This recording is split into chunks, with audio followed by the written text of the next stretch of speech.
Hi, welcome to the Corner of Knit and Tea, episode 482. My name is Laura. I'm also known as Fluffy Kira on Instagram, Twitter, and Blue Sky. I blog over at thecornerofknitandtea.com, which is where this episode and every episode show notes will be. I have a YouTube channel that you're watching right now. Sorry, that just popped into my mind. I have an Etsy shop where I sell my hand-spun yarns and knitting patterns. And then we are currently using both the Ravelry group and the Facebook group for Tour de Fleece. So hi, how are you? It is Monday, July 8th. I am off what feels like a long holiday weekend, even if it wasn't exactly. Last Thursday was July 4th, Independence Day in the United States. I had the day off work. Friday was very quiet because so many people were out on vacation, so even though I did work, it didn't feel like a full work day. And then I had 2 more glorious days of weekend off. So, we had a good time. We did not do anything big for the 4th. We actually got up early on the morning of the 4th and went to the movies. We saw Despicable Me 4. We love the Minions movies. And so we went and did that and then went to lunch and then came home and just hung out for the rest of the day. And it was lovely. And then over the weekend, we did a little bit more of that. I confess, I don't have a lot to show you today for crafting. It appears I was having too much fun at Tour de Fleece last week and I did a little too much spinning. And on Saturday, I woke up and my arm was aching again. For those of you who've been with me for a little while, you know I battled tendonitis in the spring.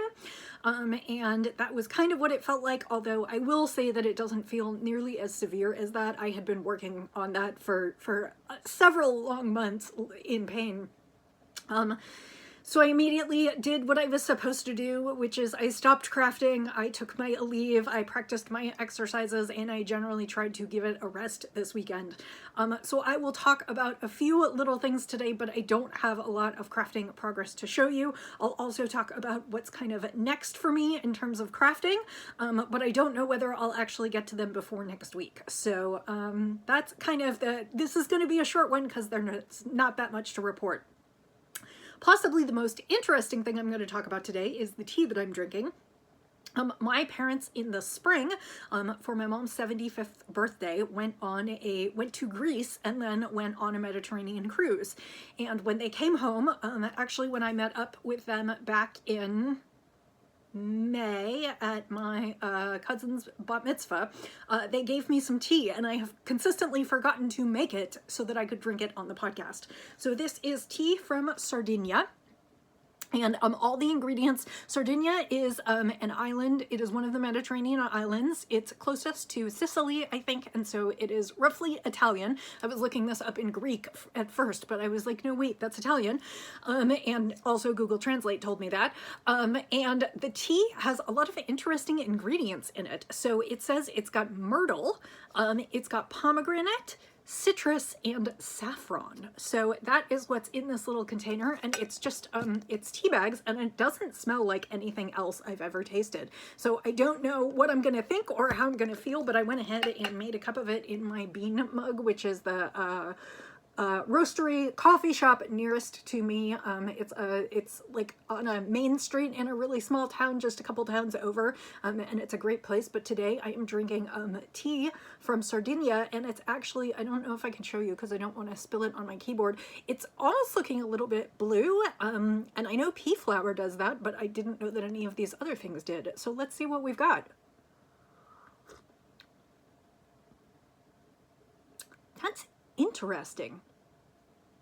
So it is definitely a tisane, which means it's like fruit and herbal because it's not actually got tea leaves in it. There's like a little bit of almost a woody taste from, and I don't mean that like I'm sucking a piece of wood. There's like a little bit of a woody taste almost, which I'm assuming is from the myrtle, but I also can't tell because there's like the earthiness that would come from the saffron, and then there's the pomegranate and citrus, which should be a little sweet and tangy or sour. That's really interesting. I don't know whether I like it or not, but it's super interesting. It is unlike anything else I've tasted. I'll have to sit with that a little bit. I don't know how I feel about that.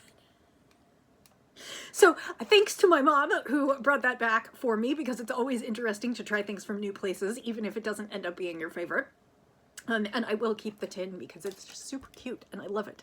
So, and there were ingredients on the back of the tin, which I plugged into Google Translate, which is how I got my ingredients. So, the one thing that I managed to finish this week, because I can do it even when my arm is bothering me, is embroidery. So I'm going to start there. I finished my sampler from Hoopfelt and Hooper, and this is now finished and in the hoop, and I actually finished the back too. I gathered it, so it is more or less ready. I need to put the felt on the back, and then I also need to put a hook on the back, but it is more or less ready to be put up on the wall. So this is a kit that I got from Hoopfelt and Hooper on Etsy. They are a modern embroidery company that produces a bunch of similar-ish designs, and the big thing that I found was they had all kinds of different colors of background fabric and then all kinds of coordinating colors. So I got the opportunity to perfect a lot of my French knots on this one because there are tons of them. The new thing to me was the woven rose, which was really kind of fun to do. And then everything else was variations on satin stitch. And so that was just kind of fun. And then a little bit of almost thread painting with a lighter color here. So this was a fun one. It took me a while to get through, mostly because I put it down in between, and so I picked it back up this weekend, and I think I had a couple leaves to finish, and then I had these little, the orange dots on these flowers. I had already done the stems and the French knots there, and I had already done most of the other French knots as well. So it didn't take me a lot of time, but it was fun. The other new thing that I did on this embroidery is, and I don't know if you can see it, this most of the, well, okay, DMC embroidery floss, which is what is kind of most used. There are some other kinds, but DMC embroidery floss is a 6-strand embroidery floss that you buy, and for many embroidery designs you use less than the full 6 strands to do various components of the design. And on this design, most of the things that I did, with the exception of the stems and some of the detail work, most of it was done with all 6 strands, which I really like the fact that it makes the coverage look very full and it makes the flowers look really lush and thick. On the other hand, it was a little bit of a pain to thread the needle because putting that whole strand through it was hard to get through the eye of the needle, and if it came undone, if it came unthreaded during the middle, then I had to try and thread it again, and that was a little bit less fun, whereas when I'm using only just a few strands, it's not as much trouble. So it's kind of a trade-off between if you want it to be really lush and full, or if you want to work slightly finer. The other thing is that this design used up quite a bit of the embroidery floss because I was using all 6 strands in every string, so like I don't have very much of the red left, and I don't have very much of the yellow left, and actually, or those dark green. Whereas I have quite a bit of, well, and I don't have much of the pink left. So it was kind of interesting working with that. I don't know that I'll do all 6 strands in the future. I might cut it back to like 3 or 4 strands, but it was a really nice kit, and I liked getting the blue and some of the other colors. I really liked the colors of this one, so I'm excited about that, and we'll add it. I now have 3 that I can work on getting up on my wall, and I have the felt backs all cut out. I just haven't decided whether I want to stitch them on or whether I want to hot glue or super glue them onto the back. And then I need to get a few more of those sawtooth hooks to put on the back. But basically everything that I needed for this came within the kit. All the, it came with a needle, it came with all the threads, it came with the hoop and the fabric and the pattern pre-printed on the fabric, plus a book of all the stitches. So it was a really nice kit, and I was really happy to work through it, and I'm excited that it's done. So I actually don't have anything else on my embroidery hoop just yet. Last time I had purchased from Etsy, last time I had purchased from Etsy, I'd actually purchased a couple PDF patterns because at this point I have a fairly sizable collection of thread. And so I thought maybe I would purchase a pattern or 2, and then I could either trace it or print it out on stick and peel and put it on. And so I went ahead and I hadn't thought ahead, so I went to order a fat quarter of Kona cotton so that I could put it on something, that I had fabric for it. And I happened to find fabric in a shop where there was another kit that I wanted, and both fell into the cart, and I got free shipping. And so I have more things that will be coming later this week, which is good because I am going to try and lay off the knitting and spinning a little bit, and so stitching will keep me occupied while I am a little bit laid up. So the other things I can talk about this week are, I did spin quite a bit this week. So I finished my first spin last weekend, which was really just getting that spin off the wheel. And I think I showed that to you. I washed it and got final measurements on it. And so that was finished. And then this week I went ahead and attacked that big bin that I had of lots of samples. And some of them were samples from Flyaway from 2016, 2017, 2018, 2019. And they were just bits and bobs of fiber that had been part of the goodie bag that you get when you register for Flyaway and you take classes. And so I had been tossing them in a bin for years. Lots of it is just, you know, not even a half an ounce of fiber. It's just like a little bundle of fluff, a little something so that you can try out some of that dyer's wares.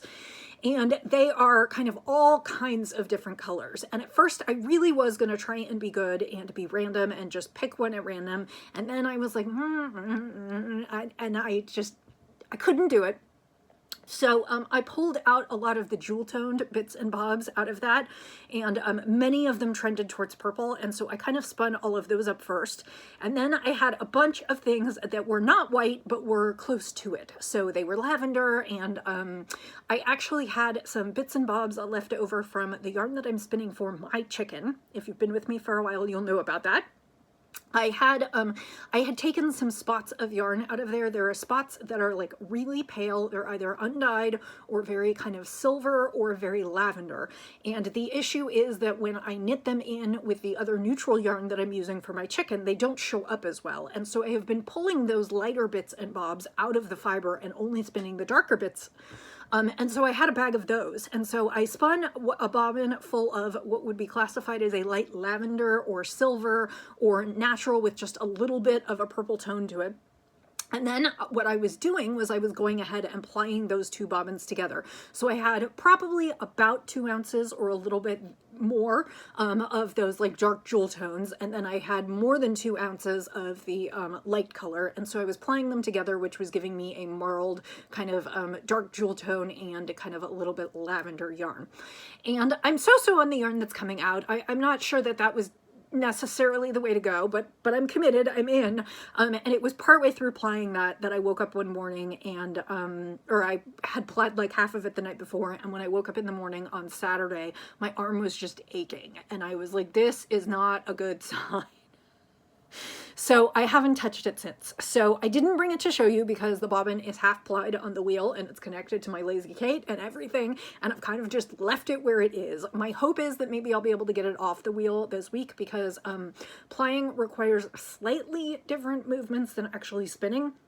The issue is that the pinching movement as I'm drafting the fiber in my left hand is what is bothering me, and to a lesser extent I kind of use this hand to guide when plying, and I've tried plying only using this hand and it works okay, but not great. So my hope is that maybe I'll be able to get that bobbin off the wheel sometime this week and share that, but at least right now I am not diving in on my next spin yet. I did bring the next spin so I can show it to you. I've showed it to you before, and I'm hoping that I will get back to it before the tour is over. My hope is that if I rest for the first half of this week, then maybe I can start working on this braid, and then I'm really just gonna have to set a timer and keep myself to 15 minutes a day. That was my original goal.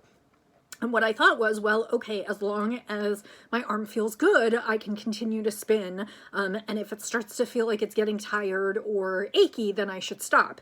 And I was kind of going with that. But the problem is that I was spinning for an hour or two each day because it actually was feeling okay. And it wasn't hurting when I was done. But apparently that must have been a little bit too much because clearly that's not the case. So my plan for the rest of the tour is maybe this one final braid in the next 2 weeks. And if it takes me longer, that's fine. But this is a braid called Nymph, and this is 23 micron, which means it's very, very super soft. The shorter the staple, the softer the fiber is. The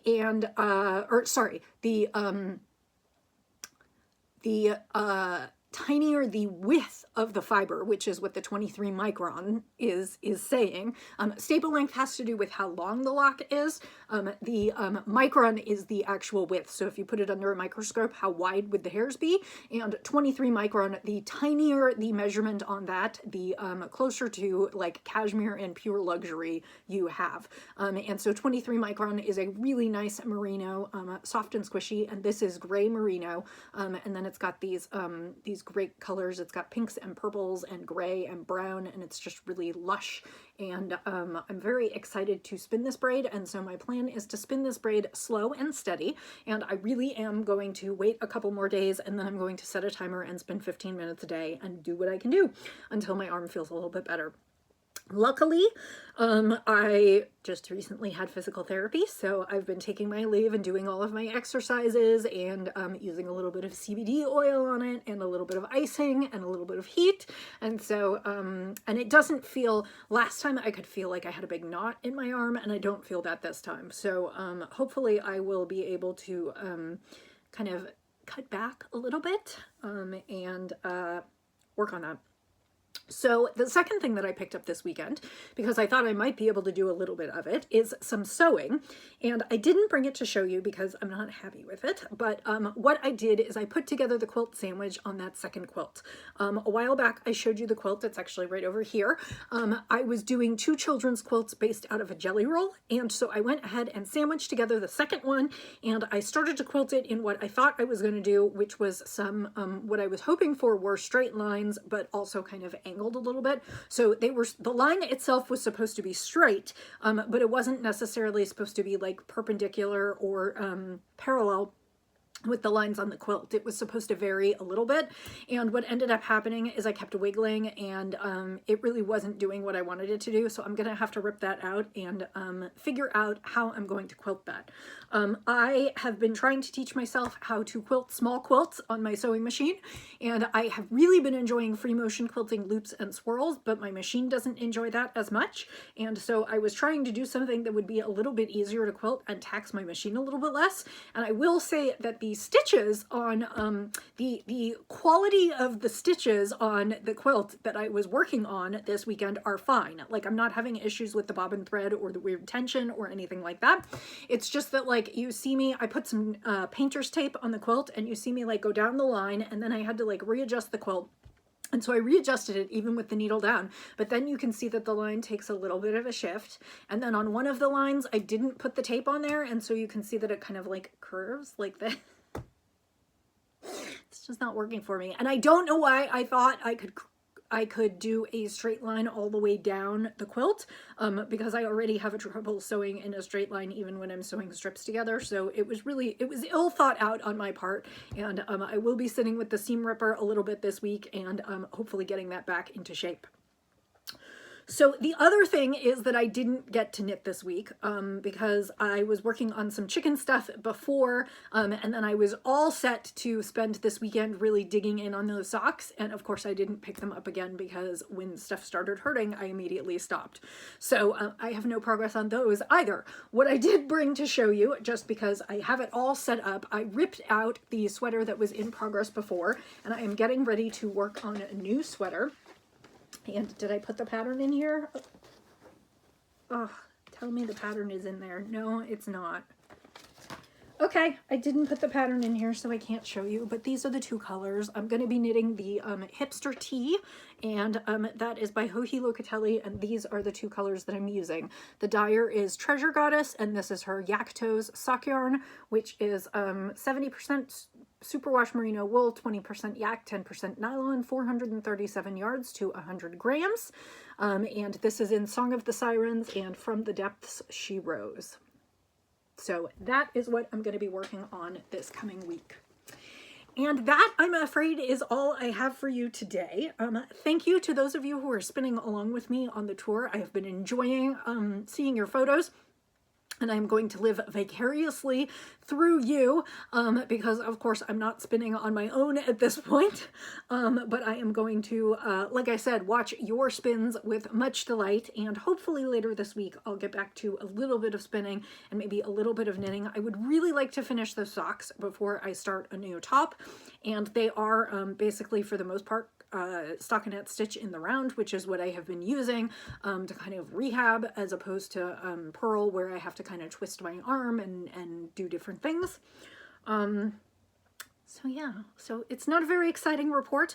Oh, the only other thing I will bring up, and I don't talk about it much here, but one of the things that I do in my professional life, this is mostly about my creative life and the fun that I have, but one of the things that I do in my professional life is I am a technical editor of knitting patterns, and I have been doing that since 2016, and a technical editor is someone who reviews patterns for designers or for publications, and looks to them to do the calculations and make sure that all of the stitch counts and the math is correct. They look at the schematics to make sure that the garment is going to be the approximate lengths and widths that it should be to fit body types and sizes. They also read through the instructions for clarity, look for punctuation and spelling, sometimes verify that charts and written directions are the same. Basically, they are correctly transcribed for the knitter. So I have been doing that since 2016. It's something that I really like doing. My analytical mind does well with it. I create a bunch of spreadsheets and check a bunch of patterns, and I work with a variety of independent designers and magazines and publications. So I am part of a community called the Tech Editor Hub, which sort of grew out of the original woman, Jolie Caparco, I think that's how she pronounces her last name, who taught a How to Tech Edit class that I took back in 2016. Ultimately, she sold the business, and now the Tech Editor Hub is being run by Sarah Walworth, who is also known as Trico Edit, on a variety of social media, and the Tech Editor Hub is a place for folks to gather and both designers and tech editors to meet. There is a free Ravelry group, and then there is also a what I believe is based on a Mighty Networks platform. There is a private community for tech editors. And the reason I bring all of this up is because I am going to be doing an interview with Sarah this week. I should say, she's interviewing me. She is doing a series of interviews in the Tech Editor Hub with a variety of tech editors, so that designers and the other tech editors can get to know each other better. And that video will be streamed live on YouTube under the Tech Editor Hub channel, and it will be streamed live on Thursday, July 11th at 10 a.m. Central Time, 11 a.m. Eastern Time. So you can also find the video there after the live streaming and watch it later. But if you are interested in hearing a little bit more about what I do in my professional life, or if you are a designer who might be looking for a tech editor and would like to hear more about tech editing, I just wanted to let you know that that was going to be available. We'll be talking about kind of my tech editing process, how I got into it, what things I like to tech edit, and then also a little bit about me sort of as a person outside of tech editing. So it should be a really nice discussion. My guess is it will last about a half an hour. And you will be able to ask questions live during the stream, and we will be answering some of those. So I would invite you to attend if you're interested. I will go ahead and put a link in the show notes to the YouTube channel so you can find it at the appointed time. She also will be, Sarah, that is, the owner of the Tech Editor Hub, will probably be doing some advertisement this week on social media, and I will repost that on my own social media and set that up so that you can find it, or you can find it afterwards. So if you'd like to attend, you're more than welcome, and I would love to hear from you.